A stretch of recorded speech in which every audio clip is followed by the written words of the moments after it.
Hello everyone. In standard 12th subject biology, topic respiration and circulation. In this topic, we are going to discuss in this video about circulatory system in human. This is a revision of this circulation. I have already studied this point in previous lecture. Then circulation system in human. The human circulatory system composed of blood vascular system and a lymphatic system. विद्यार्थी मित्रांनो, human circulatory system मध्ये एकूण दोन भाग येतात. त्यामध्ये blood vascular आणि lymphatic system. यामध्ये आपण ब्लड व्हॅस्क्युलर सिस्टीम पाहिली तर ब्लड व्हॅस्क्युलर म्हणजे रक्ताभिसरण संस्था. यामध्ये in human beings it consists of blood, heart and blood vessels. म्हणजे आपण रक्ताभिसरण संस्थेमध्ये एक 3 घटकांचा याच्यामध्ये समावेश आहे. त्यामध्ये रक्त, हृदय आणि रक्तवाहिन्या. It is responsible for various functions like transport, homeostasis and protection. Blood vascular सिस्टीममध्ये एकूण 3 घटक समाविष्ट होतात. ते म्हणजे ट्रान्सपोर्ट म्हणजे परिवहन करणे, त्यानंतर होमिओस्टॅसिस बॅलन्स करणे मीन्स इंटरनल इन्व्हायरमेंट नेहमी बॅलन्स करणे, आणि प्रोटेक्शन करणं म्हणजे संरक्षण करणं. ह्या 3ही गोष्टीचा समावेश आपल्या रक्ताभिसरण संस्थेमध्ये म्हणजे रक्ताभिसरण संस्थेद्वारे केलं जातं. यानंतर ब्लडचा म्हणजे आपल्या शरीरामध्ये ह्यूमन बिईंगमध्ये जे ब्लड आहे त्या ब्लडचं कंपोजिशन काय असावं, तर याच्यामध्ये आपण पाहिलं तर in blood composition and coagulation there is study of blood. म्हणजे आता काही कन्सेप्ट बेसिक कन्सेप्ट अशा आहेत की study of blood is called haematology. Haematology, logy means logos, here logy याचा अर्थ शास्त्र, आणि हिमॅटो ह्या शब्दामध्ये अर्थ आहे हिम म्हणजे हिमोग्लोबिन. म्हणजे ज्या शास्त्रामध्ये आपण रक्तातील हिमचा म्हणजेच हिमोग्लोबिनचा अभ्यास करतो म्हणजेच त्याला आपण हिमॅटोलॉजी असं म्हणतो. An average adult has about म्हणजे एका प्रौढ व्यक्तीमध्ये जवळजवळ पुरुषामध्ये जवळजवळ 4 ते 6 लिटर एवढं ब्लड असतं एका प्रौढ व्यक्तीमध्ये. And it is a red coloured fluid connective tissue. हा रेड कलरचा आहे म्हणजे ब्लड हे आपलं लाल रंगाचं आहे. हे कनेक्टिव्ह टिश्यू आहे, फ्लुइड कनेक्टिव्ह टिश्यू. हे नेहमी द्रव अवस्थेतलं संयोजी ऊती आहेत. These are derived from the embryonic mesoderm means these are derived from embryonic mesoderm. Embryonic mesoderm म्हणजे आपण जेव्हा एम्ब्रियॉनिक स्टेजेस पाहतो तर त्या एम्ब्रियॉनिक स्टेजेसमध्ये मिडल स्टेज जे आहे, मिडल मधली डर्म जी आहे त्या लेअरपासून ही बनत असते. आणि याच्यापासून हे फ्लुइड म्हणजे फ्लुइड कनेक्टिव्ह टिश्यू हे रेड ब्लड सेल्स ज्याच्यामध्ये समाविष्ट असतात असं ब्लड हे एम्ब्रियॉनिक मिझोडर्मपासून तयार होतं. It is slightly alkaline. याचा जर आपण pH पाहिला तर तो 7.4 आहे. आणि त्यामुळं हे स्लाइटली थोडंसं हे काय आहे अल्कलाइन इन नेचर आहे, सॉल्टी आहे, व्हिस्कस आहे. It is heavier than water. हे पाण्यापेक्षा थोडंसं जड आहे. त्यानंतर त्याच्यामध्ये सगळ्यात महत्त्वाचे ब्लडमध्ये आपल्या 2 कंपोनंट असतात. ते म्हणजे फ्लुइड प्लाझ्मा. हे 55% मध्ये हे फ्लुइड प्लाझ्मा असतं. And the formed elements that is a blood cells. आता इथं तयार झालेले जे ब्लड सेल्स आहेत ते ब्लड सेल्स 44% असतात. आणि हे सेंट्रिफ्युगेशन टेक्निकनं काय होतात एकमेकांपासून सेपरेट केले जातात. यानंतर आपण पाहूया की प्लाझ्मा काय आहे. आपण बघितलं तर फ्लुइड प्लाझ्मा हा 55% आहे आणि त्यामुळे आपण प्लाझ्माबद्दल डिटेल माहिती घेऊया. Plasma it constitutes 55% of the blood. म्हणजे टोटल ब्लडचा 55% ब्लडमध्ये 55% हा प्लाझ्माचा भाग असतो. It is a straw coloured slightly alkaline. Actually plasma जो आहे तो स्ट्रॉ कलरचा म्हणजे थोडंसं येलोइश कलरचा, त्यानंतर स्लाइटली अल्कलाइन म्हणजे आपण आत्ताच पाहिलं की त्याचा pH 7.4 आहे आणि त्यामुळे तो थोडासा स्लाइटली अल्कलाइन आहे. Viscous fluid and consist of following. म्हणजे याच्यामध्ये कोणकोणते घटक असतात प्लाझ्मामध्ये तो आपण इथं चार्टद्वारे पाहणार आहे. टेबल 8.14 हा कंपोजिशन ऑफ प्लाझ्मा. या चार्टमध्ये आपण पाहिलं तर प्लाझ्मामध्ये 90% वॉटर आहे. म्हणजे आपण प्लाझ्माचं कंटेंट बघतोय त्यामध्ये 90% वॉटर आहे. प्रोटीनमध्ये अल्ब्युमिन आणि ग्लोब्युलिन जे आहे, त्यानंतर प्रोपर्डिन आणि प्रोथ्रम्बिन, फायब्रिनोजेन हे 7 to 8% आहे. नेक्स्ट इनऑर्गॅनिक सॉल्ट्स जे आहेत, इनऑर्गॅनिक सॉल्ट्समध्ये sodium, potassium, magnesium, calcium, iron, manganese, chlorine, त्यानंतर कार्बोनेट आयन्स आणि फॉस्फेट आयन्स हे जवळजवळ 1% आहे. अदर कंटेंट याच्यामध्ये फूड जे आहे, म्हणजे ॲक्च्युली फूडमध्ये glucose molecules, amino acids, fatty acids, triglycerides हे जवळजवळ 1 to 2% मध्ये इतर घटकांचा समावेश होतो. यामध्ये वेस्ट काही आहेत, वेस्टमध्ये ब्लडमध्ये वेस्टसुद्धा मिक्स असतात, म्हणजे प्लाझ्मामध्ये पण हे वेस्ट मिक्स असतात. यामध्ये आपण पाहिलं तर युरिया, युरिक ॲसिड आणि क्रिएटिनिन. कारण ब्लड हे एकमेव कॉम्पोनंट आहे की ते वेस्ट पण कॅरी करतं आणि युजफुल मटेरियल पण कॅरी करतं. म्हणजे ब्लडमधूनच हार्मोन्स पण कॅरी केले जातात, वेस्ट मटेरियल पण कॅरी केलं जातं, फूड पण कॅरी केलं जातं. फूड म्हणजेच glucose, amino acids, fatty acids, triglycerides हे कॅरी केले जातात. त्यानंतर रेग्युलेटर्स त्यामध्ये हार्मोन्स म्हणजे संप्रेरक, एन्झाईम्स म्हणजे विकरे आणि विटामिन्स म्हणजे जीवनसत्व हे सुद्धा ह्या आरबीसीज म्हणजे प्लाझ्मामधून कॅरी केलं जातं. अँटीकोॲग्युलंट्स जे आहेत, अँटीकोॲग्युलंटमध्ये हिपॅरिन नावाचा अँटीकोॲग्युलंट जो आहे तो पण याच प्लाझ्मामधून कॅरी केला जातो. अँटीकोॲग्युलंट म्हणजे हा रक्त गोठू देत नाही, त्याला थांबवतो. हा हिपॅरिन हा अँटीकोॲग्युलंट आहे आणि तो सुद्धा ह्या प्लाझ्मामध्ये असतो. कोलेस्टेरॉल अँड अँटीबॉडीज म्हणजे आपल्याला रोगप्रतिकारक शक्ती जी आहे ती अँटीबॉडीजच्या रूपात असते. तर आणि कोलेस्ट्रॉल ही चरबी हे घटकसुद्धा ह्या प्लाझ्मामध्ये असतात. आणि डिझॉल्व्ड गॅसेस म्हणजे ऑक्सिजन आहे, कार्बन डायऑक्साईड आहे, नायट्रोजन हे डिझॉल्व्ड गॅसेस जे आहेत ते सुद्धा आपल्या या ब्लड प्लाझ्मामध्ये समाविष्ट असतात. यानंतर आपण फॉर्म्ड इलेमेंट्स जर पाहिले म्हणजे याच्यामध्ये blood cells that are produced in the body are collectively called formed elements. आता ॲक्च्युली ब्लड सेल्स आहेत पण जे एकत्रितपणे बॉडीमध्येच तयार होतात, हे ब्लडमध्ये तयार होणारे जे इलेमेंट्स आहेत त्यांना आपण फॉर्म्ड इलेमेंट्स म्हणतो. मग ह्युमन ब्लडमध्ये जवळजवळ 2-3 प्रकारचे इलेमेंट्स आहेत. त्यामध्ये रेड ब्लड कार्पुसल्स म्हणजे RBCs, white blood corpuscles means डब्ल्यूबीसीज अँड प्लेटलेट्स. म्हणजे एकूण आपण बघितलं तर ह्युमन ब्लडमध्ये 3 प्रकारचे फॉर्म्ड एलिमेंट्स आहेत. त्यामध्ये पहिला आहे RBCs means red blood corpuscles, second one is डब्ल्यूबीसीज means white blood corpuscles and third one is platelets. हे तीनही घटक आपल्या ब्लडमध्ये तयार होत असतात. म्हणजे हे ब्लडमधले घटक आहेत आणि ते आपल्या बोन मॅरोमध्ये तयार होत असतात. नेक्स्ट वन इज आता आपण ह्यातला प्रत्येक जो इलेमेंट आहे फॉर्म्ड इलेमेंट, मग त्या आरबीसी, डब्ल्यूबीसी आणि प्लेटलेट्स या पुन्हा याचं विस्तृत रूप जे आहे ते आपण डिटेलमध्ये पाहणार आहोत.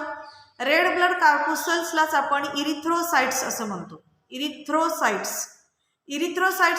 इरिथ्रो ह्या शब्दाचाच अर्थ आहे इरिथ्रिन हा प्रोटीन आहे, हा आयर्न प्रोटीन आहे की जो आयर्न प्रोटीन म्हणजेच त्याच्यामध्ये तो रेड कलरचा असल्यामुळं त्याला आपण रेड ब्लड कार्पुसल्स असं म्हणतो. आता ह्याच्यामध्ये इरिथ्रिन हा आयर्न प्रोटीन आणि cyte means cell, therefore these are the haemoglobin carrying capacity असलेले हे erythrocytes. Then the erythrocytes are the most abundant cells in the human body. They are circular, biconcave and enucleated. आता आपण erythrocyte नेमके कसे असतात मुलांनो, तर इरिथ्रोसाइट्स हे मोस्ट अबंडंट सेल्स आहेत ह्युमन बॉडीमधले की दे आर सर्क्युलर म्हणजे ते पूर्णपणे गोलाकार असतात. बायकॉन्केव्ह आहेत म्हणजे दोन्ही बाजूला त्याच्यामध्ये कॉन्कॅव्हिटी दिसते दोन्ही साईडला. आणि इन्युक्लिएटेड आहेत. Enucleated means here nucleus is absent. in RBCs. But there is also one exceptional case in camel and llama. they are nucleated. म्हणजे ॲक्च्युली आपण बघितलं तर कॅमलमध्ये, उंटांच्या ब्लडमध्ये हा RBCs जे असतात ते न्यूक्लिएटेड असतात. The red color of RBCs is due to an oxygen carrying pigment, the hemoglobin, in their cytoplasm. In males, their average number is about 5.1 to 5.8 million per cubic millimeter per microliter असं पण आपण याला म्हणू शकतो. आता actually हे RBCs जे आहेत रेड कलरचे, त्याच्यामध्ये RBC म्हटलं आपण की रेड ब्लड कार्पोसेल्स, आणि याच्यामध्ये ऑक्सिजन कॅरिंग करणारा पिगमेंट असतो तो म्हणजे हिमोग्लोबिन. हा हिमोग्लोबिन जो आहे, here haemoglobin is a oxygen carrying element and that haemoglobin हा सायटोप्लाझममध्ये म्हणजेच त्याच्यामध्ये ऑक्सिजन कॅरी करण्याची कपॅसिटी असते.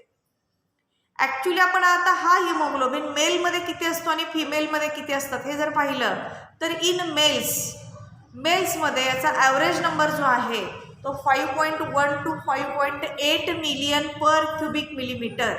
म्हणजे हा जवळजवळ मेल्समध्ये, पुरुषांमध्ये हा त्याचा ॲव्हरेज नंबर पाहिला तर 5.1 ते 5.8 मिलियन पर क्युबिक मिलीमीटर इतके हे काय असतात RBCs.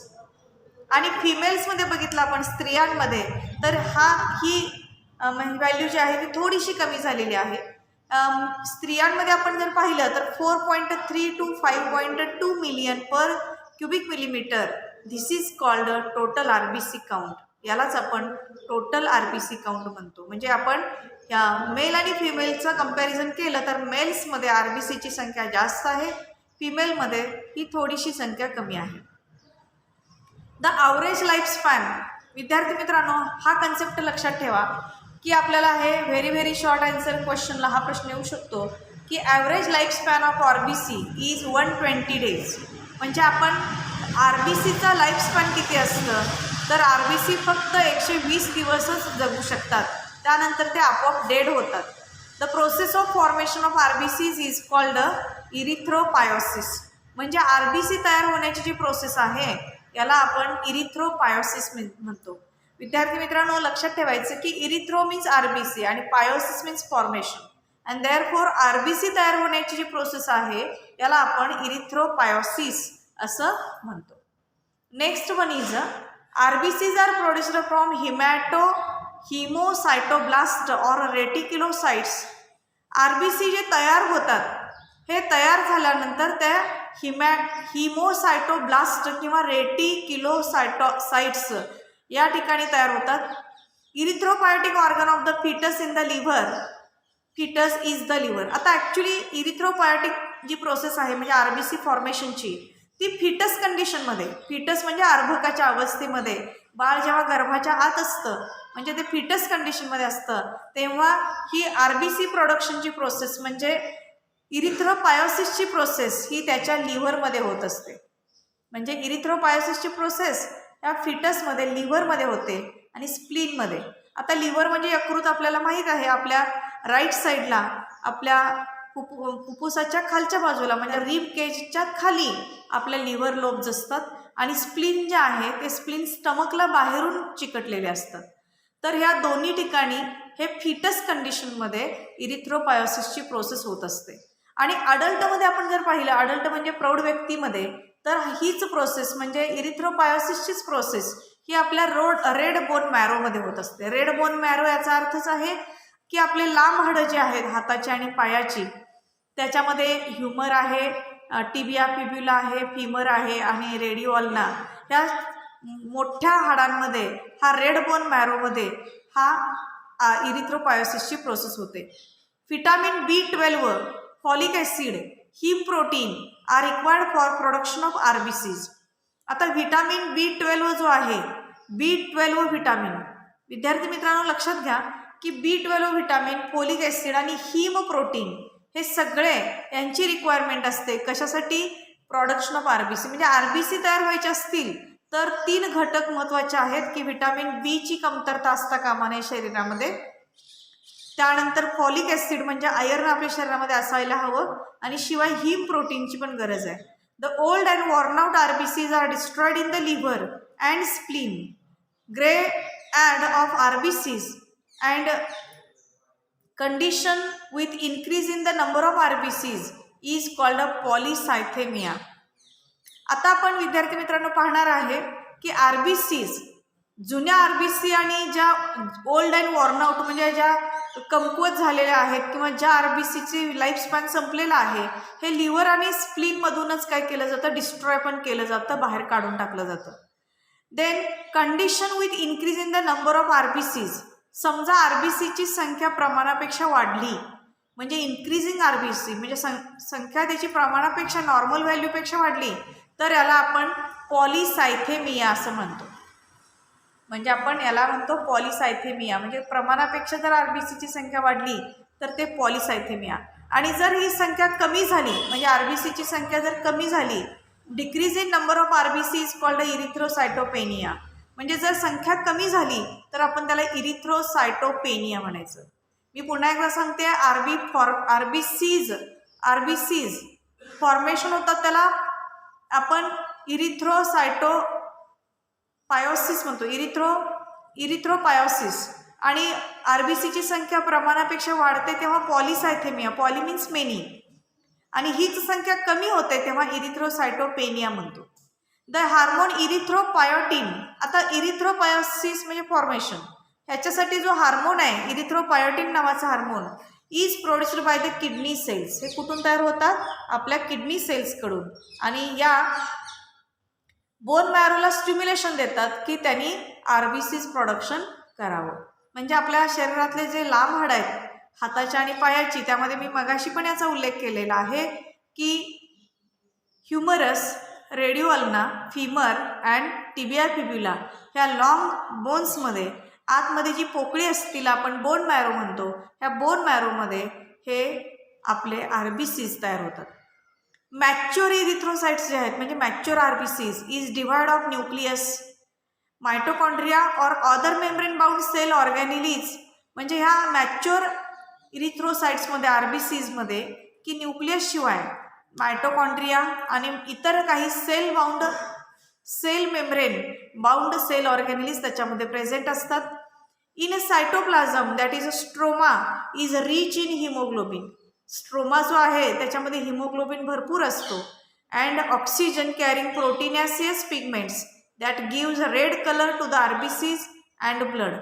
It also contains an enzyme carbonic anhydrase. म्हणजे त्याच्यामध्ये आणखीन एक आहे की एक एन्झाईम आहे कार्बोनिक अनहायड्रेज. हा एन्झाईमच्या सहाय्याने आपल्याला ह्या RBC म्हणजे RBC प्रोडक्शन जेव्हा केलं जातं, ब्लडमध्ये RBC जे तयार होतात त्याच्यामध्ये ऑक्सिजन कॅरिंग कपॅसिटी तर असतेच, शिवाय त्याच्यातूनच रेड ब्लड सेल्सला म्हणजे लाल रंग येतो. याच्याशिवाय ह्या ब्लडमध्ये की RBCमुळेच एन्झाईम्स आणि कार्बोनिक अनहायड्रेज हे एन्झाईम्स त्याच्यामध्ये प्रेझेंट असतात. इरिथ्रोसाइट्सचं आपण थोडक्यात फंक्शन बघितलं तर हे इरिथ्रोसाइट्स म्हणजेच हा पॅरेग्राफ आपल्याला फंक्शन्स आपल्याला ह्याच्यातून कळतात की इरिथ्रोसाइट्स हे रिस्पॉन्सिबल कशासाठी असतात, रेस्पिरेटरी गॅसेस. मग रेस्पिरेटरी गॅसेसचा ट्रान्सपोर्ट करण्यासाठी. मग हा रेस्पिरेटरी गॅसेस कोणकोणते आहेत, ऑक्सिजन आणि कार्बन डायऑक्साईड.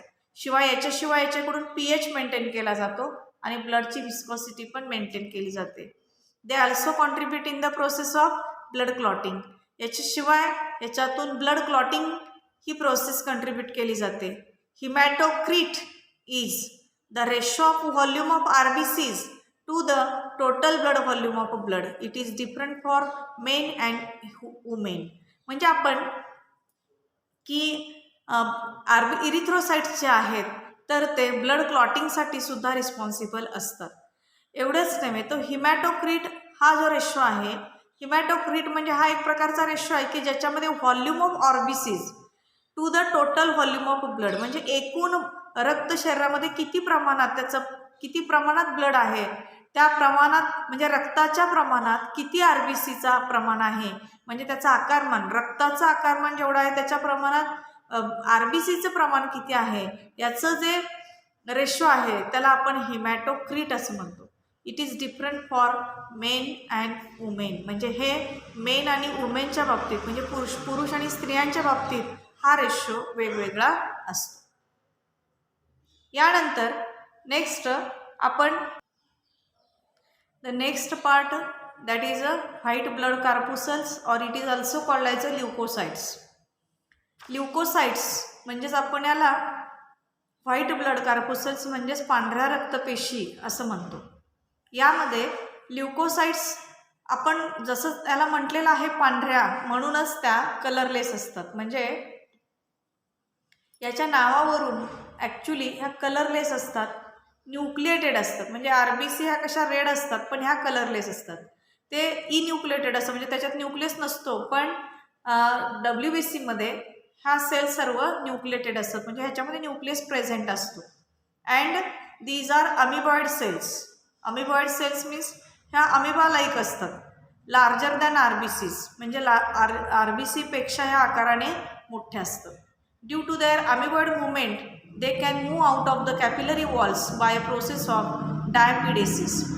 आपण जर याची अमिबॉइड मुवमेंट पाहिली म्हणजे अमिबासारखे हा हालचाल करतात पण त्या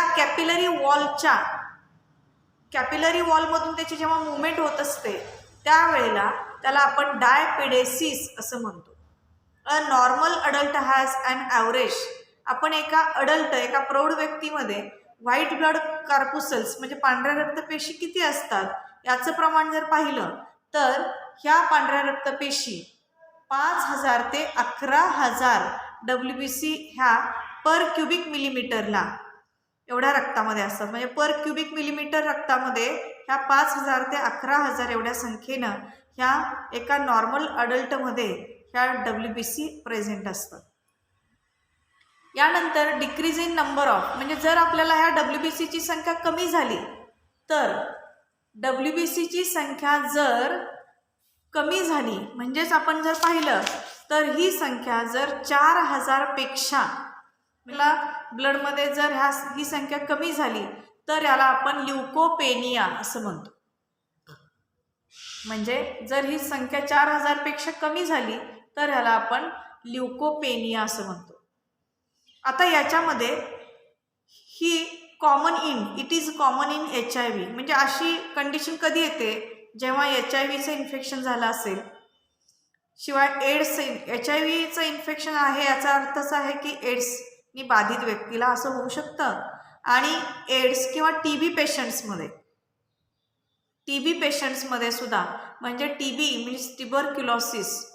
तर हे TB पेशंट्सना सुद्धा म्हणजे क्षय झालेल्या व्यक्तीला किंवा दोज एक्सपोज टू रॅडिएशन्स म्हणजे जे रॅडिएशन्सच्या सामोरे जातात म्हणजे रॅडिएशन्स म्हणजे एक्सरेज. तर या एक्सरेज ज्यांच्या शरीरावरती गेलेल्या आहेत तर त्या रॅडिएशन्सला एक्सपोज होणारे किंवा ते शिवाय शॉक ट्रीटमेंट जी दिली जाते. आता उदाहरणार्थ कॅन्सर पेशंटला वगैरे शॉक ट्रीटमेंट दिली जाते. तर या सर्व गोष्टींमध्ये WBCचं प्रमाण हे कमी होऊ शकतं. त्याला ल्युकोपेनिया असं आपण म्हणतो. म्हणजेच इथं हे अनेक आजार असे आहेत की मग त्यामध्ये HIV आहे, एड्स आहे, TB आहे किंवा जे रॅडिएशन्सला एक्सपोज होतात आणि शॉक ट्रीटमेंट घेतात यांच्यामध्ये ही WBCची संख्या कमी होण्याची शक्यता असते. जर टेम्पररी तात्पुरत्या रूपात जर ही संख्या वाढली means increase in the number of WBCs is called as a leucocytosis. तर आपण ही टेम्पररी जी इन्क्रीज झालेली संख्या आहे त्याला आपण ल्युकोसायटॉसिस असं म्हणतो. It is due to infection. हे इन्फेक्शनमुळे होऊ शकतं. इन्फेक्शन म्हणजेच संसर्गामुळे. It also occurs during pregnancy. ही प्रोसेस प्रेग्नन्सीमध्ये पण होऊ शकते. अँड इन न्यूबॉर्न बेबीज आणि नवजात बालकं जी असतात त्यांच्यामध्ये सुद्धा ही प्रोसेस होऊ शकते. Uncontrolled increase in number of WBCs is a type of blood cancer. म्हणजे जर प्रमाणापेक्षा WBCची संख्या अनकंट्रोलेबल ही जर संख्या वाढली तर हा एक प्रकारचा ब्लड कॅन्सर असू शकतो. म्हणजे जर प्रमाणापेक्षा WBCची संख्या म्हणजे त्याचं जे प्रमाण ठरलेलं आहे 5000 ते 11000 एवढं अडल्ट ह्युमनमध्ये तर ही संख्या जर प्रमाणापेक्षा वाढली म्हणजे त्याच्याहून ही संख्या ही जर वाढली तर 100% काही वेळेला असा प्रकार हा ब्लड कॅन्सर असू शकतो आणि ह्या ब्लड कॅन्सरलाच आपण ल्युकेमिया म्हणतो. विद्यार्थी मित्रांनो, लक्षात ठेवा, व्हेरी व्हेरी शॉर्ट आन्सर्सला असे प्रश्न येतात की प्रमाणापेक्षा जर WBCची संख्या वाढत गेली तर आपण हा एक प्रकारचा कॅन्सर असू शकतो आणि त्या ब्लड कॅन्सरला आपण ल्युकेमिया म्हणायचं आहे. Then WBCs are mainly concerned with defence mechanism. WBC जे आहे त्याच्यामध्ये डिफेन्स मेकॅनिझम आहे आणि हे डिफेन्स मेकॅनिझम प्रोटेक्शन करतं, म्हणजे ॲक्च्युली आपल्या शरीराची संरक्षण यंत्रणा म्हणतो आपण. ही यंत्रणा ही आपण त्याला डिफेन्स, आणि ही यंत्रणा आपल्या शरीराचं संरक्षण करत असते आणि ही यंत्रणा म्हणजेच आपले WBCs. Then next is types of WBCs. WBCs एकूण किती प्रकारच्या आहेत तर याच्यासाठी आपण पाहिलं तर WBC हे कलरलेस असतात, इरेग्युलर असतात. इरेग्युलर म्हणजे त्याला रेग्युलर असा शेप नसतो, त्यामुळे इरेग्युलर आहेत, न्यूक्लिएटेड असतात आणि पॉलिमॉर्फिझम दाखवतात. पॉली याचा अर्थ मेनी आणि morphism means morphologically they are different in shape and size and because of this it is also called as a polymorphism. These are exist in variable forms.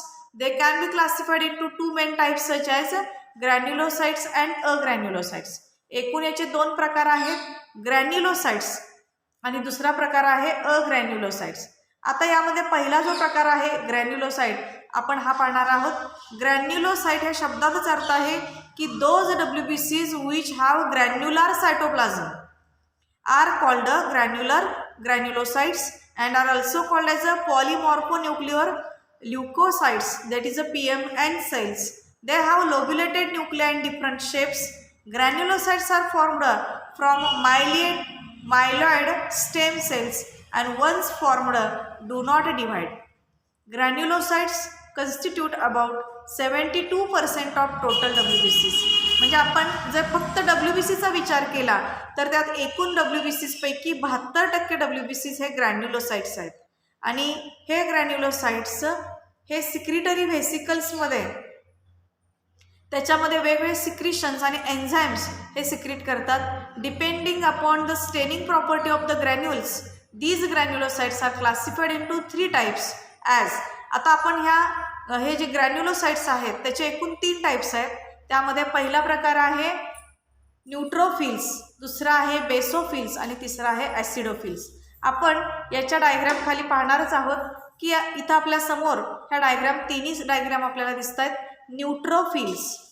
Neutrophils जे आहेत ते आकाराने गोल आहेत आणि ह्याच्यामध्ये लोब्ड न्यूक्लियस आहे. हा जो आपल्याला आकार दिसतोय हा लोब्ड न्यूक्लियस आहे, म्हणजे न्यूक्लियस ह्याच्यामध्ये एकूण 3 लोब आपल्याला दिसत आहेत आणि हे सगळे न्यूक्लियस आहेत म्हणून त्याला लोब्ड न्यूक्लियस म्हणायचं आहे.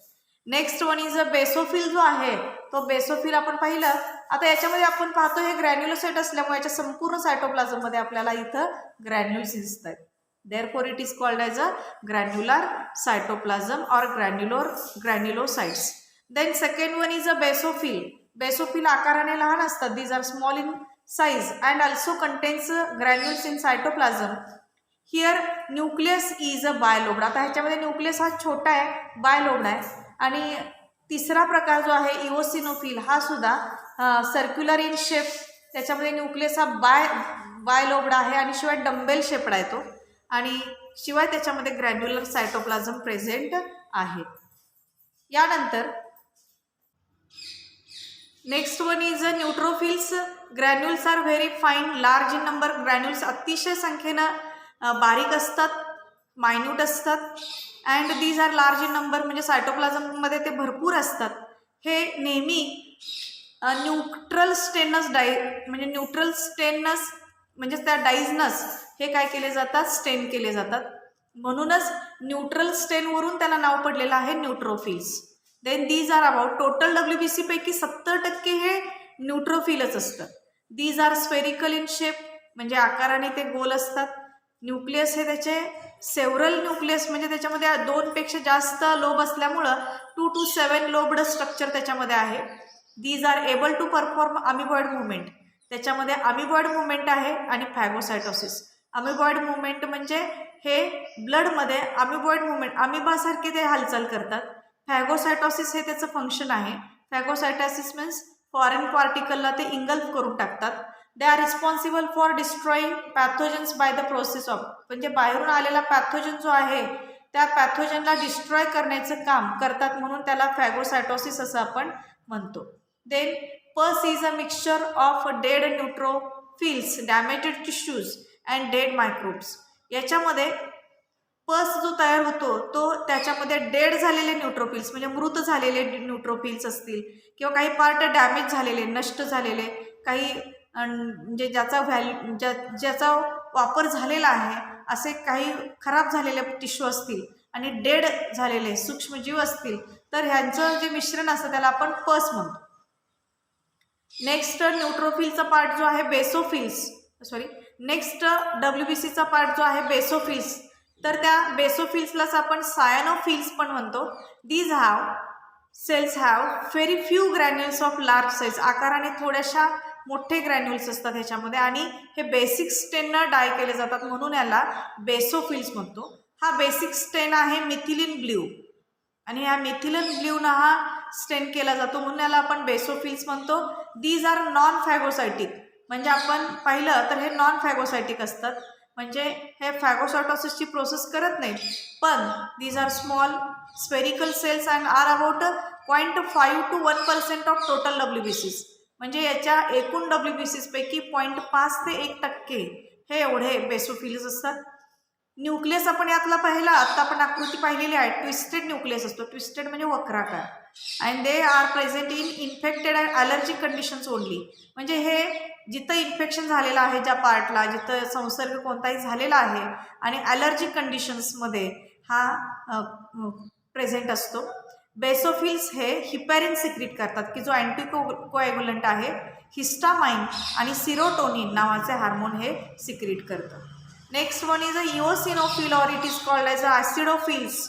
These are acidophils contain lysosomal granules that are stained to red color with acidic stain like eosin.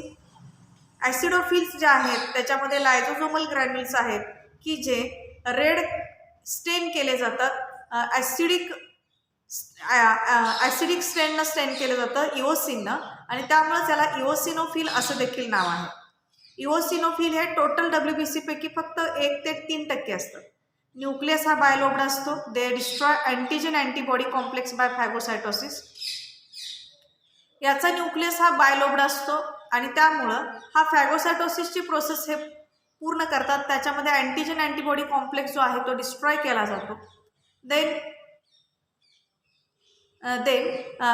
फॅगोसायटोसिसची G process आहे ती अँटीजन अँटीबॉडी कॉम्प्लेक्सद्वारे डिस्ट्रॉय करून पूर्ण केली जाते. Their number increases in allergic condition, म्हणजे हे इओसिनोफिल जे आहेत त्या ॲलर्जिक कंडिशनमध्ये वाढते ह्याची संख्या आणि त्यामुळे याला अँटीहिस्टामिनिक प्रॉपर्टी असं म्हणतात.